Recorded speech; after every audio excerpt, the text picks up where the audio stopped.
आजकाल सर्वांनाच आहे ना, आपली बाग लवकर फुलवायची असते. केमिकलचा वापर करतात आणि ते केमिकलमुळे आपली मातीची गुणवत्ता दिवसेंदिवस खराब होत आहे. सगळेच जीवजंतूला त्याच्यापासून हानी असते. मातीमध्ये जे आवश्यक जे जीवाणू असतात ते सगळे नष्ट होतात आणि बागेचा पोत हळूहळू खराब होते. त्याच्यापेक्षा केमिकलचा वापर न करता ऑर्गॅनिक पद्धतीने माझी बाग छान फुलं देतात आणि झाडे हिरवीगार दिसतात. बघा तुम्हाला दिसते आहे ना. तर असेच काही खतं आपण घरगुती बनवत असतो. त्यातलं एक खत म्हणजे जे आपण स्वयंपाकघरातून कचरा म्हणून जे काही फेकून देत असतो, याच्यामध्ये सर्व प्रकारच्या साली आहे. एक लोखंडाचा आहे असा थोडासा तुकडा मी टाकला आहे, कारण झाडांना लोहसुद्धा मिळेल. या पिशवीमध्ये सगळ्या भाजींच्या साली आहे, जे काही सर्व पालक असो, मेथी असो, कोथिंबीर असो, सगळं काही वेस्ट भरलेलं आहे. त्याच्यामध्ये मी अजून काय टाकलं, याच्यावर एक ईट ठेवली वजनासाठी आणि याच्यामध्ये अर्धी वाटी बेसन आणि थोडासा गूळसुद्धा टाकला. असं केल्याने ना खताचे गुणधर्म खूप जास्त वाढतात.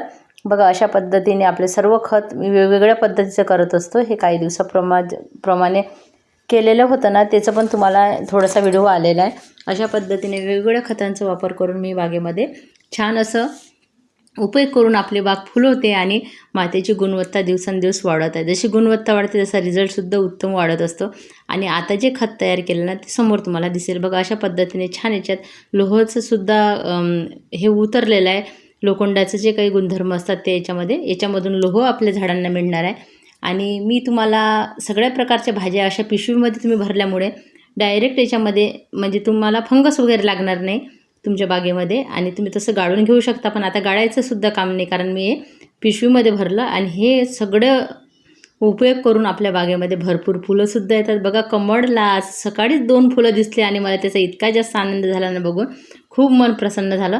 आणि बघा सगळ्या प्रकारच्या झाडांना थोडं थोडं अशा पद्धतीने देत असते. तुम्ही उन्हाळ्यामध्ये अशा प्रकारचे टॉनिक बनवू शकता तुमच्या झाडांना. मी काय भरलेलं आहे पिशवीत हे तुम्हाला सांगितलेलं आहे. खरं तर ते दाखवत होती मी काय भरलेलं आहे, पण तो व्हिडिओ कुठं गेला दिसला नाही मला. म्हणून मी तुम्हाला सांगते की सगळ्या आपल्या भाजींच्या ज्या साली उरलेल्या राहते त्या पिशवीमध्ये भरल्या. त्याच्यात अर्धा वाटी बेसन टाकला, थोडासा गूळ टाकला आणि असं 5 दिवस भिजत ठेवलं. 5 दिवस भिजल्यानंतर तुम्हाला आपल्या मातीमध्ये त्याचा भरपूर असा छान उपयोग करायचा आहे. सोबत बागेमध्ये जे काही कामं केले आहे ना, ते सुद्धा छोटे छोटे व्हिडिओ आले आहे.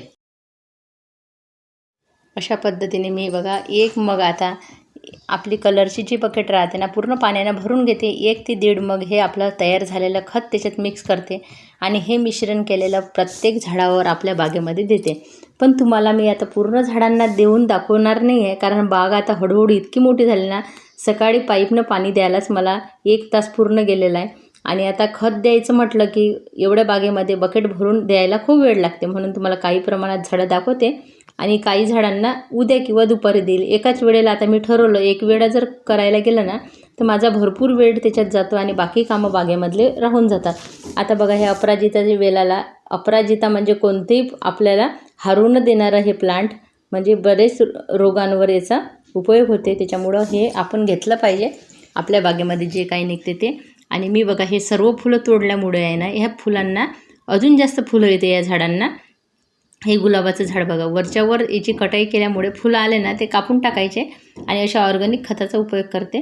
बागेमध्ये दुसरे केमिकल वापरत नाही आणि झाडांना हे एक टॉनिक म्हणून काम करते. जसं आपण वेगवेगळ्या भाज्यांमधून आपल्याला व्हिटॅमिन्स मिळतात, तसे या झाडांनासुद्धा मिळत असतात आणि ते पण सालीमध्ये जास्त असतात. म्हणून या साली अशाच टाकून न देता उन्हाळ्यामध्ये लिक्विड खत आपण देऊ शकतो, कारण जसं आपल्याला पाण्याची आवश्यकता असते तशीच ह्या झाडांना असते आणि लिक्विडच्या स्वरूपात ते झाडांना लवकर मिळते आणि त्याच्यात लवकरसुद्धा जाते ते. म्हणून मी वेगवेगळ्या पद्धतीचे खतं असे आपल्या बागेमध्ये देत असते आणि तुम्हालासुद्धा ते दाखवण्याचा प्रयत्न करते की तुम्ही तुमच्या बागेमध्ये असा उपयोग तुम्ही करू शकता. पण तुम्हाला जर व्हिडिओ थोडेही जरी आवडत असेल ना, असं वाटत असेल हो बा माहिती चांगली आहे, तुम्ही चॅनलला लाईक करायला विसरता, सबस्क्राईब करायला विसरता आणि छोटीशी कमेंट करून मला छान वाटेल. नक्की करा. आणि सर्व फुलं बघा अशा पद्धतीने तोडून घेते मी आणि बाकी झाडांवर सुद्धा खूप छान ग्रोथ आहे यावर्षी. उन्हाळ्याच्या मानानं झाडं एकदम हेल्दी आहे. तुम्हाला हे दाखवण्याचा प्रयत्न करते. बघा ह्या फुलांवर हे मधमाशी किती मग्न झालेली आहे, ते त्याच्यातले परागीकरण करण्याचं काम जे करते ना, हे अशा पद्धतीने छोटे छोटे जीव करत असतात. आणि याच्यामध्ये आहे ना, बघा किती लवकर हे झाडं लावलेले होते. तुम्हाला व्हिडिओ टाकले मी, लगेच कड्या फुलांनी यायला लागले त्याच्यावर आणि बाकी झाडांना सुद्धा सुंदर असे फुलं येत आहे. आता बघा कांद्याच्या साली याच्यामध्ये भरपूर टाकल्या. हे आहे लिंबूचं झाड, याच वर्षी लावल्यामुळे मला फक्त त्याची ग्रोथ होऊ द्यायची आहे. तिच्यावर कोणतीही फळाची अपेक्षा मला नाही आहे. मलबरीचं प्लॅन्टवर भरपूर फळं आले होते, आता थोडंसं फळं कमी झालेले आहे. जास्वंदाला बघू शकता मी, प्रत्येक जास्वंद शेंड्याला अशा भरपूर कळ्या फुलांनी भरलेल्या आहे. आणि ह्या कोणत्याही केमिकलचा वापर मी बागेमध्ये केला नाही, कारण मी ठरवलेलं होतं काही झालं तरी केमिकल वापरायचं नाही, आपली बाग ऑर्गॅनिक पद्धतीनेच फुलवायची. त्याच्यात वेगळाच आनंद असतो, कारण याच्यावर बरेच जीव असे असतात की पाणी प्यायला येतात माझ्या बागेमध्ये.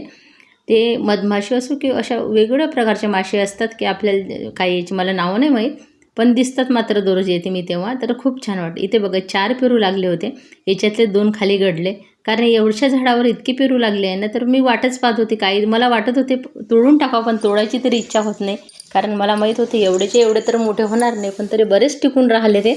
आणि बघूया आता अशा पद्धतीने भरपूर ह्या सर्वच झाडांना मला द्यायचं आहे खत, पण एकाच वेळेत देणं होत नाही. कसा वाटला व्हिडिओ नक्कीच सांगा, आणि आवडत असेल ना चॅनलला नक्की भेट द्या.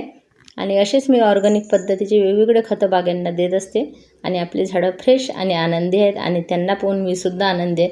कारण जेव्हा झाडं प्रफुल्लित दिसते ना, तेव्हा आपलं मनसुद्धा छान वाटते, आणि ते सुकल्यासारखं वाटलं तर चांगलं वाटत नाही. म्हणून अशीच उन्हाळ्यात झाडांची नक्की काळजी घ्या. धन्यवाद सर्वांच्या मनापासून.